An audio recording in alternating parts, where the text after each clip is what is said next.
ആദ്യ പിതാവാം ആദം നബി ആദരവോടെ സ്വലാം ചൊല്ലി.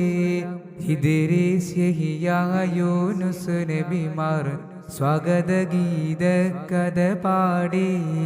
ആദ്യ പിതാവാം ആദം നബി ആദരവോടെ സ്വലാം ചൊല്ലി. ഇദ്രീസ് യഹ്യ യൂനുസ് നബിമാർ സ്വാഗത ഗീത കഥ പാടി.